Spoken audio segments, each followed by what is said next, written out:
વડોદરા જિલ્લા પંચાયતમાં સ્થાનિક સ્વરાજ્યની ચૂંટણી બાદ ભાજપાએ સત્તાવાર રીતે બોર્ડ રચ્યું છે। સરદાર પટેલ ભવન ખાતે યોજાયેલા કાર્યક્રમમાં નવનિયુક્ત હોદ્દેદારોએ વિધિવત ચાર્જ સંભાળ્યો હતો। જ્યોત્સનાબેન રબારી જિલ્લા પંચાયત પ્રમુખ તરીકે વરાયા છે, જ્યારે કમલેશ પટેલ ઉપપ્રમુખ બન્યા છે। કારોબારી સમિતિના ચેરમેન તરીકે કૈરવીબાની પસંદગી કરવામાં આવી। આ વખતે જિલ્લા પંચાયતના મહત્વના હોદ્દાઓમાં મહિલાઓને વિશેષ પ્રતિનિધિત્વ મળ્યું છે, જેને લઈને જિલ્લા ભાજપા સંગઠને મહિલાઓ પર વિશ્વાસ વ્યક્ત કર્યો છે। કાર્યક્રમ દરમિયાન જિલ્લા કલેક્ટર, જિલ્લા વિકાસ અધિકારી તેમજ ડભોઈ, વાઘોડિયા અને કરજણના ધારાસભ્યો ખાસ ઉપસ્થિત રહ્યા હતા।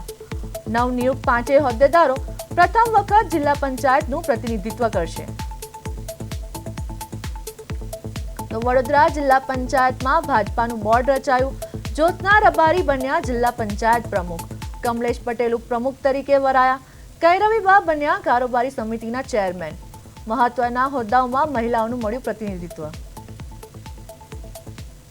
આપણી વડોદરા જિલ્લા પંચાયતની તમામ બેઠકોની ચૂંટણી ગત મહિને યોજાયેલી હતી અને ચૂંટણીના અંતે જે ઉમેદવારો વિજેતા જાહેર થયેલા હતા એમની પહેલી સામાન્ય સભાની બેઠક આજે યોજવામાં આવેલી હતી।